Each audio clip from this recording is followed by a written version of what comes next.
All right, hello everyone. Oh my goodness, I'm so excited for today's audio event. I have an amazing guest here, and this is somebody who I just look up to so much. She is a boss when it comes to being a CEO of your business. And the reason why I made this audio event, this LinkedIn audio event series called Wellness for Powerful Women, is because I wanted to invite guests that could help us grow a business and also do it in a way that feels good to us. And this is why we chose the topic today of how to go from exhausted entrepreneur to next level leader. And you guys could let me know in the reactions, give me a thumbs up if you feel sometimes like exhausted in your business. And this is nothing to be ashamed of, but I think this is something we could all relate to as an entrepreneur. Thanks, Rick, for being vulnerable. I appreciate that. Thanks. Oh, everybody. Thank you. Julie, Valerie, Sneha. Thank you so much. And it's true. It's not easy. And so we want the resources. We want to know how to grow our business without exhausting ourselves. So I'm so glad to have Alex here.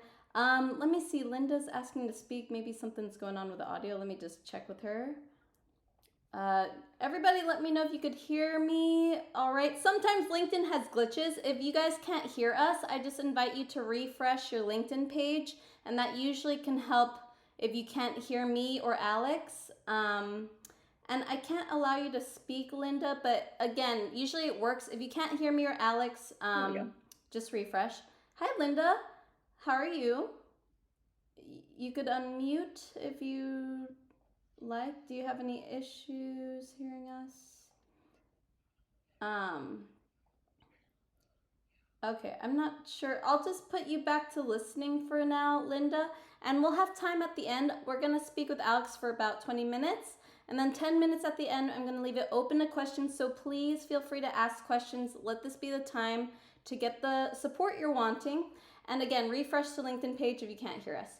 All right, so without further ado, let's get started. So Alex, go ahead and let us know who you are and what you do really quickly. Amazing. Thank you so much for having me, Charmaine. My name's Alex Snider, and I'm the founder and lead coach consultant of Alex Snider Advisory. And what I do is I work with founders, entrepreneurs, and leaders to look at strategic growth of their business and also the growth of their leadership as the business is growing. So I use a lot of tools from my background. I did, after my MBA, I did a decade in strategy consulting, operational improvement, and mergers and acquisitions in sort of the corporate world. And then I jumped ship and threw myself into the fire of startup world. And I partnered into and co-founded a few startups, grew those, sold them, and decided that I really loved working with entrepreneurs, visionaries, and leaders, and bringing all the knowledge I had to help them grow faster, but also really sustainably and profitably and without burning themselves out. And really just using all the knowledge I had to help smooth the road, right? So you can get there faster. You can learn from my experience and the experience of all the clients I've worked with in order to, just have a slightly smoother ride. It can be a bit of a bumpy ride in entrepreneurship, and it can feel kind of lonely and 2 steps back for every step that you make forward. Oh, yes. Oh, my goodness. Yes, you said so many great things here. And it's so true. It's just like there's like bumpiness along the way. And there could be a lot of things that could lead to burnout. And so we want to scale our business. We want to grow it in a way that doesn't exhaust us, And before we go into the steps, I'm just curious if you could sort of explain to us really briefly, what is it that causes exhaustion in entrepreneurship and burnout? What are the main things that lead to that, you think? I think, it's tough. There's so many things, but if I had to kind of try to pick out a few of the leading ones, there's definitely something around, uncertainty, right? As humans, we like to know what's next. And when we don't know what's next, our brains switch on really powerfully, which can be powerful to help us focus and get things done. But if you're constantly, really feeling uncertain of what's next and really in kind of a bit of high high level of alertness constantly, that can be exhausting. It can flood our systems with cortisol and all kinds of other neurochemicals. So one thing is not kind of having a level of certainty and clarity and constantly being on. Another thing that can lead to burnout is, obviously like lack of sleep. So if you're working really long hours because maybe you're not efficient, you're not organized, you don't have support, you're doing all the things, that compounds and actually makes you increasingly less able to focus, which means you work longer and longer hours, which means you get less and less sleep, and you probably throw some caffeine or something else in there. That can really contribute. And then I think the third thing I would say is the context switching. So our brains, every time we change from one thing to another, we change context. And that takes both time. It takes time to get into a new task. You can't just go from one thing to another and immediately your brain kind of hits flow and you're engaged and you're ready. There's a time component, but there's also an energy component. So changing tasks and keeping track multiple times a day is another drain on energy. So those are the types of things that we look to kind of eliminate, is the high stress, uncertainty, the actual schedule and rest and recuperation and time for things that re-energize you, and then minimizing the context switching that happens in a given day. I love this so much, just because it just sounds like, especially with the uncertainty piece, I know there's a lot of uncertainty in business, and there's also a lot of, if you create uncertainty, just even with your schedule, it sounds like if there's not a lot of clarity with what you're supposed to do in your day or what direction you're going, it just causes the brain to kind of, it sounds like, freak out. and so I love the whole aspect of really scheduling in the time for your self-care, making sure that you do have times in your day that you're taking care of yourself, but also having a game plan, having like direction and focus of some sort. And so I'm curious, so all of us here, probably most of us know this stuff, right? Like most of us probably know it's important to plan, it's important to take care of yourself, and also we know that uncertainty is uncomfortable and things like that, but what would you suggest for all of us entrepreneurs who do want to get to that next level of growth and leadership? Like what are the strategies you recommend for us to do and to implement, because I feel like a lot of us know things too, but how do we embody and implement this? Yeah. And there's always going to be obviously really specific to. Alex, your sound cut out. You might need to refresh your LinkedIn. Let me know too if, oh yeah, she's gone now. And everybody, thanks everyone for tuning in. What I love when people join in a LinkedIn event especially is share your reactions, I love seeing the hearts, the thumbs up. Like if something resonates with you, share the reactions. And if you have a question, we'll answer them at the end. If you can't hear me or Alex at some point, like refresh the LinkedIn page and it'll sure work. But Alex, I think can you hear you're me? back. Yes, you're back. All right. Okay. All right. So every time for me. No, this is normal for LinkedIn audio. It's totally fine, but it's still beta. It's still in a beta. Yeah, still in the beta. This is part of business, right? Like just kind of being in this beta awkward phase, but we're gotta roll through with it. Yes. All right, Alex. So that was such a great question that you asked, and what I was saying is there's always going to be really specific things to your business that need to happen, right? And that's where working with a framework or a coach to do kind of your strategic planning and then your operational planning and break it down is super important. And those will give you your really specific projects and priorities. But what I wanted to bring today was things that are a little bit more generically applicable to all entrepreneurs, all founders, in what you as a leader need to be thinking about in order to grow your business in a way that is sustainable. And, and there's a sweet spot to that of, you have to do certain things early and you have to take some risk, but you also want to make sure that you don't, overinvest too early, because one of the biggest things for entrepreneurs and new companies is just running out of money. So I broke it down into 3 things that we'll talk about today, and I'm going to cover them at a really high level. But if anyone's interested, I talk about these things on my LinkedIn, on other lives. Feel free to reach out if you have questions after. It's always 3 things because I'm an ex-consultant. It's always 3 points. It has to be 3. So the first one is thinking about your role, because what happens for most of us is we start a business around something that we're good at. So you're kind of go to the point of like, oh, I could freelance, I could work for myself, and you do the thing. And then you get to the point where you're like, oh, I could have other people help me do the thing. And, we'll talk about where in the business that happens next.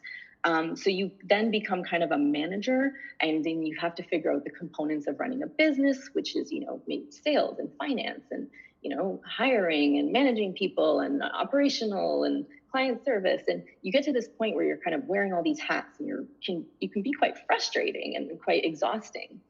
And the next step is to start to elevate out of that. But if you don't intentionally think about it, the obvious thing would be, oh, I want to get rid of the hats, but you're not going to go back to being, the total freelancer who just does the thing.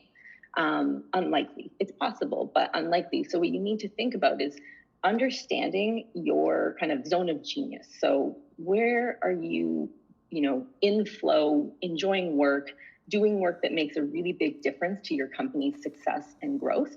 And you'll hear people talk about, working on the business instead of in the business.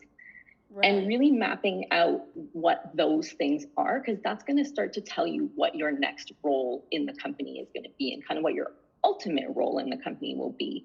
And that's really, really, really important, because you need to figure that out in order to figure out the other roles that you need people to help you with. And if you aren't clear on that, you'll likely keep doing all the things, or you'll do things that you just don't know how to hand off, but don't love, and they're kind of exhausting. And it's just not going to be the most strategic, most focused use of your time, and therefore not the best results for your company. So I like to say there's no wrong answer. Not everyone wants to be a CEO. You can bring someone in for the CEO type decision making. You can bring strategic people in. You can bring sales people in. You can bring client service people in. If you really are a creative person and you want to keep being creative, you can bring in someone who's really good at operations and strategy. You don't have to be CEO. That's not the only path. And if you absolutely wanted to just go back to doing whatever the thing was, that is definitely an option. But it's about getting really clear on that so that you can start to figure out what everything else in the organization needs to be to operate and grow successfully. I love that, because it really requires you to be very honest with yourself about what you actually want to do, and also that clarity piece, because I think so many of us also, I don't know, at least for me, I feel like a lot of us have control issues. I feel like sometimes it can be scary to delegate because you think that maybe you're the best at everything, and sometimes it could be we actually kind of want to be all the things. But I think I love what you're saying of like, get to know yourself and really like just be honest, like with, okay, what really actually lights you up, like, and be truthful about the things that don't light you up, and also know that other people can do it maybe better than you, and that's okay. 100%. And this is also where, this is the next point we're going to talk about is, there's an order and a way to start handing those off, right? And while it might feel scary to let someone else follow up with clients about payments, well, the time and the energy and the stress that you do invoicing and billing and, chasing people down, and actually sometimes it's great to have someone else be the bad cop and you just get to be the amazing service provider, right? So there's different ways to frame it, and obviously getting the right people and setting the right expectations and everything is going to be super important to minimize your stress in letting it go, and also the risk of any, reputational or operational damage. So we'll talk about, that's kind of my next point. So I'll just segue right in there. All right. The second point I like to talk about is, delegate to elevate. So once you know sort of where you're going and the things that you want to start shedding, you need to start making that move.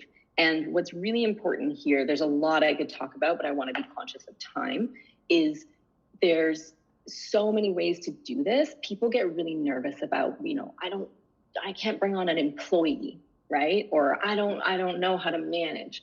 It is going to be important for you to learn, and we'll talk about that. But there's so much fractional support from the most basic admin type support you can get with virtual assistant, or even technology that can create automations for you, that is really affordable, really accessible, and a great way to kind of introduce yourself to having support in your business, all the way to expert CFO, financial strategy, fractional CFOs, and other really high level people who can in a few hours of their time, which is expensive time, but in a few hours can really set you on a course for success, with knowledge that would take years for someone to acquire. So there's really a range of that. And I think at the highest level, I'll just give you there's 3 buckets I tend to put this into.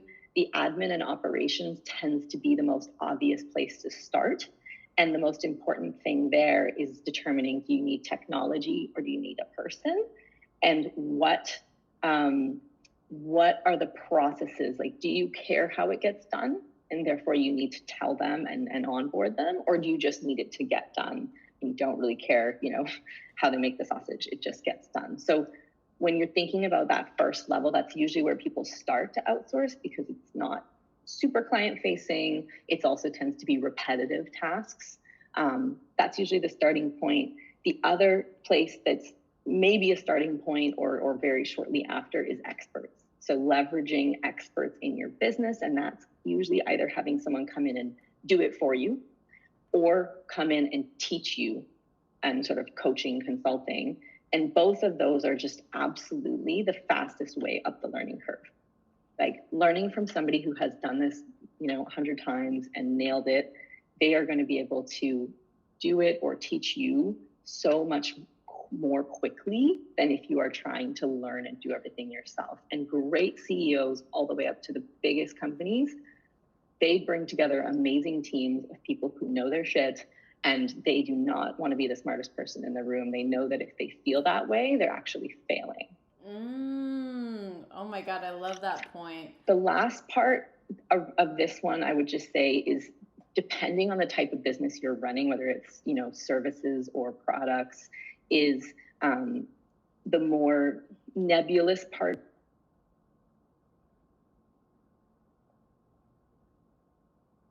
Service my clients, or to do sales, or to do things that are more client facing and maybe a little more like feel a little riskier. And that's going to really, that one, we're not going to go too into depth, because it's going to really depend on the role you desire, how much you want to scale. You may never need to do this if you don't want your business to be larger than kind of what you can handle in whatever those key roles are. And also your strategy, kind of, what your strategy and how you go to market and how you service your clients. Oh my goodness. Can you hear me? Hello? Mm-hmm. Oh, you can hear me?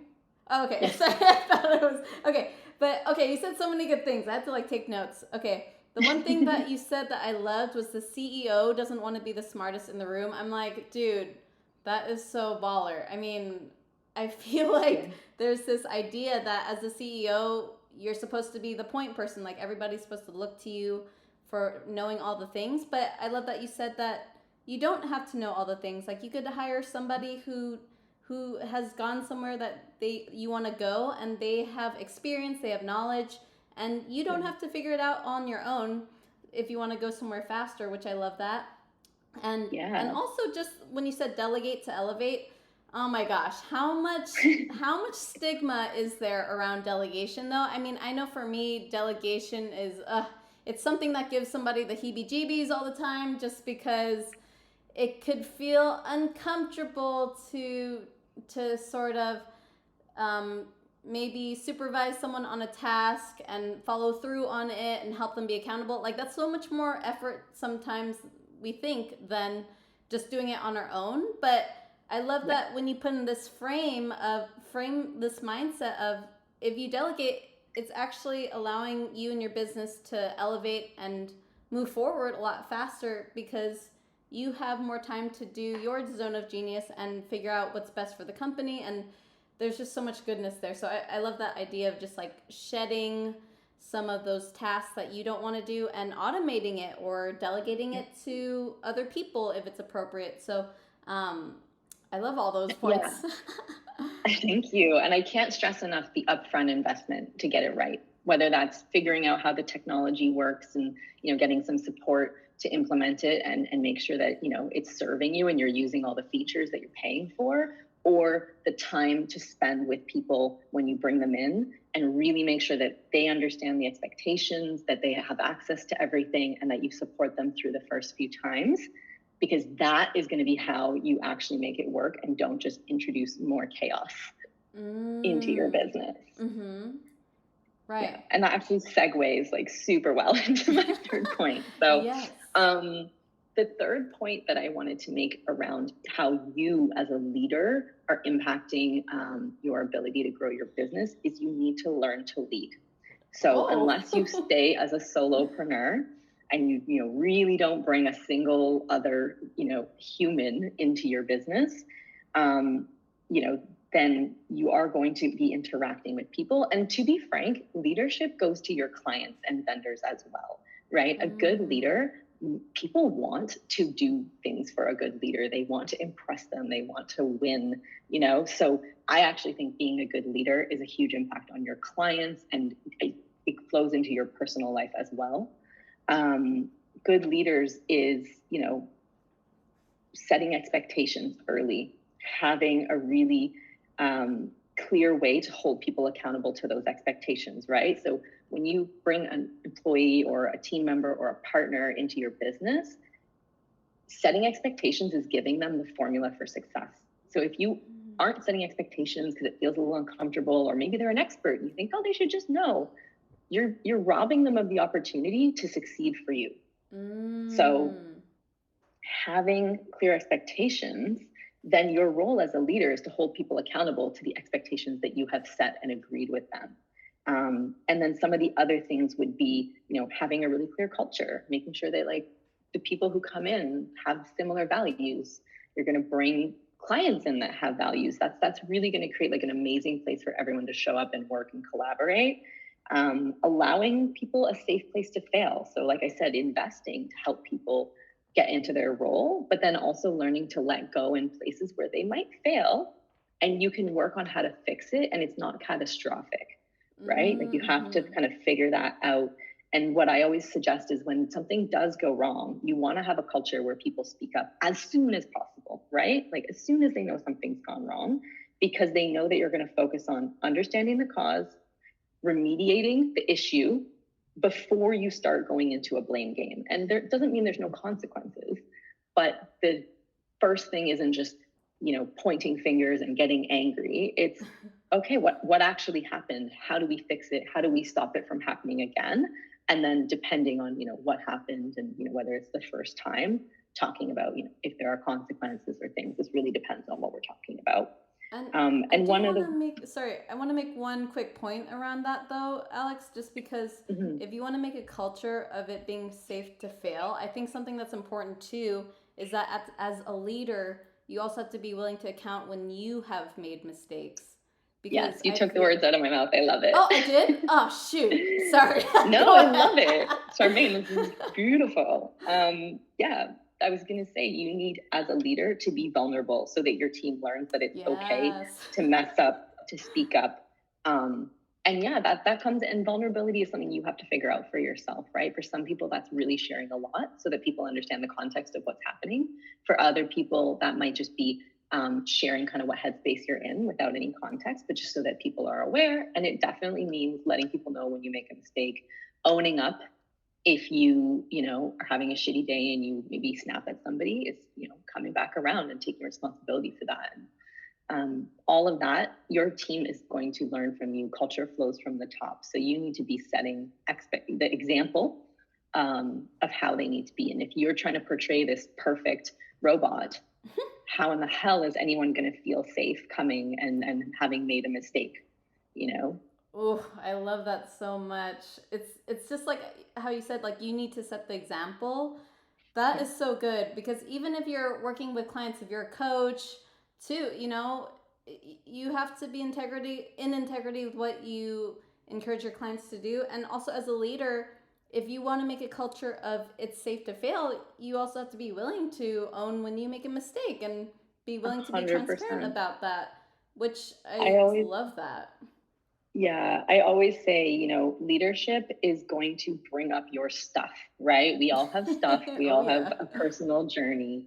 Leadership is going to bring it up, learning to really listen to people, to do one-on-ones, to, handle things going wrong gracefully. It's going to require you to do your own work. It's going to require, your employees are all, humans too who have stuff. And if they get upset, not spiraling with them, Oh right? Like no. being a leader almost requires you to become a little bit of a coach and find that like sweet spot of nurturing and accountability. And it's going to bring up your stuff and it's going to continue. Like you're going to grow, you're going to figure it out. You're going to probably come kind of back around like a upward. I say it's an upward spiral. If you look at it from the wrong angle, you'll feel like you're going around in circles because you'll feel like I already dealt with this and but if you look at it from the side, you're going to see it's actually an upward spiral. And every time you come around to something, it's going to be a little easier to handle. You're going to have a few more tools and you're going to kind of be able to overcome it. Oh, I love that. I love that you said upward spiral and that I feel like with every conflict there really can be growth and if you don't avoid the conflict, you use it as an opportunity to help improve the company and help just like I love what you said, like seeing everyone in your company as a human being and just being able to like willing to work with humans and hear them, hear out what their concerns are and just help them grow as people too. Like I think that would really, I mean, I don't know about you, but I feel like a company that's successful is one that where the CEO and the people who lead the company like literally like genuinely care about their clients and their employees, like they Yeah, genuinely care about them as human beings, you know? 100%. And really, I didn't talk about this because I could go into, 10 other points, but as a leader, that communication is really key. So knowing your vision, knowing where you're headed and why,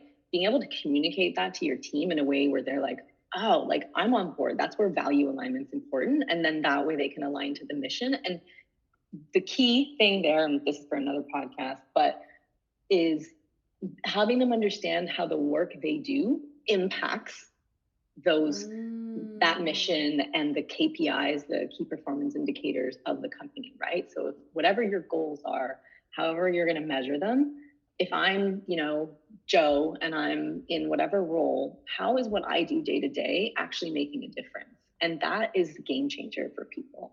Oh my God, that's so good because I think a reason why a lot of us left the 9 to 5 is because we felt like we had no soul. Like we felt like we have no purpose and it wasn't a Yeah. job that was lighting us up. And so I think a lot of us here who are entrepreneurs do want a purpose driven life and I love that you said that like conveying that sense of meaning and purpose into your work can help so many people. And I know we're kind of coming up on time. That felt like we Yeah. went so fast. I'm like, what the heck? But if anyone has any questions that you want to ask Alex, this is your time to raise your hand. If you're an entrepreneur, if you from any level, Mhm. we could take one question. And in the meantime, while you're thinking of questions, Alex, if you could let us know where can people learn more about you? How could they stay connected with you? Yeah, my LinkedIn is a great place to stay connected to me and to see. And that's we're on LinkedIn now, but if you're listening to somewhere else, it's just Alex Snider, and my company is Alex Snider Advisory. I also have an Instagram where it's similar information, but with a little more fun in the videos and and reels. That's the best way. And you can always drop me an email, alex@alexsnider.com or you can go to alexsnider.com to join my email list. So lots of options, all basically just my name. Yay, amazing. I love when you have your one name and it's just like applicable on every platform. It's really easy. And also, everyone, if you came in late or you want to go back and hear the points that we talked about, because this is really, man, everything here was so good. I'm glad I'm recording this. So I put this on my YouTube channel so you could watch the replay. I'll put the link in this LinkedIn audio event page afterwards, so you could also see Alex's links there too. But yeah, if anyone has any questions or insights or anything they want to share, you can quickly share that. And Alex, is there any last piece of advice or encouragement you'd want to share with us before we wrap it up today? I think, the other thing I'm so passionate about is strategy. And what I'll just leave you with is people often miss the strategy. They are really focused on the big picture vision and mission. And they're really focused on like the tactics and the actions they need to take. But strategy is that middle piece that links the two. And it's, comes from battles and, war, like strategic planning. And strategy is really choosing the logic with which you will achieve the bigger picture and mission. And then that's how you can break down the right operational tactical steps.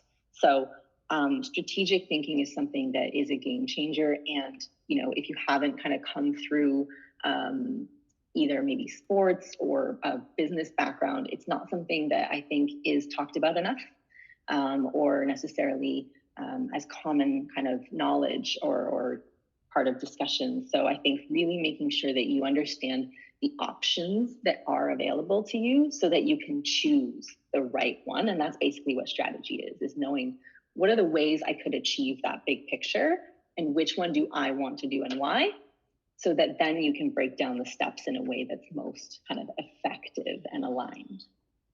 I love that. I just love that clarity. Like, it sounds like that's the sort of recurring theme here of like having clarity, knowing kind of like your purpose, knowing where you want to go, and having that plan in mind to guide your decision making, and not just sort of making decisions out of thin air, but being very intentional and purposeful with what you do day to day and how you organize your time. Absolutely. Yeah. It's this really interesting thing of, you're always your own boss, but you kind of want to spend some days in boss mode and some days in doer mode. And you need to set yourself up for that success. That's the blessing and the curse of entrepreneurship, right? Right. We are the boss and we are also the employee. Like we're the doer and the visionary, but we also have to know that we can't be the doer all the time, which I feel like which is what gets us into the exhaustion mode. And we can't be only the boss with no implementation. Like there has to be that and the balance there. And then also, but if you don't want to implement, then it's like what you said, you could delegate, you could automate, you could hire out, which is what being a leader is also about. So you do your zone of genius. Just to kind of summarize what we talked about today. But oh my goodness, there's so much goodness in this episode. Like I think I'm gonna just re-listen to it myself, just like personally, because like I was just like, this is so good. But anyways, you guys, if you want to check out Alex, if you are in a place where you want to level up your business, you want to stop running yourself to the ground, doing all the things, or maybe you're at a place in your business where you want to scale, go ahead and check out Alex on LinkedIn. And again, I'll put her links in this audio event page afterwards. But Alex, thank you so much for helping all of us entrepreneurs know how to stop being exhausted and how to be this next level leader. I'm so grateful for your time today and for all of you for listening today. Thank you for having me, Charmaine. I love it. I love talking about this. I could just do it all day. I know. I was like ready. I was like, man, I could literally, I have so many questions, but I just want to honor everyone's time. But again, thank you so much, Alex. You're a wealth of information. You're a boss woman, and I so am glad to have you here. Awesome. Thank you, Charmaine. I'm excited to have this come out. Thanks, everyone, for joining. Yes, thank you all. Have an amazing day. Ooh, thank you, Jillian, for the claps. Thank you guys for your reactions, and I'll see you guys next time. Alex and I actually are also going to have a talk too, so we're gonna talk on her page next Thursday on February 16 about healthy habits for high stress times for entrepreneurs. So you could check that out too next week. Yeah, go jump on my profile. Everything's in my featured. All the scheduled talks are in my features, so you can find them really easily if you go to my profile page. All right, amazing, everyone. Well, have an awesome day, and I'll see you guys next time. Bye. Bye.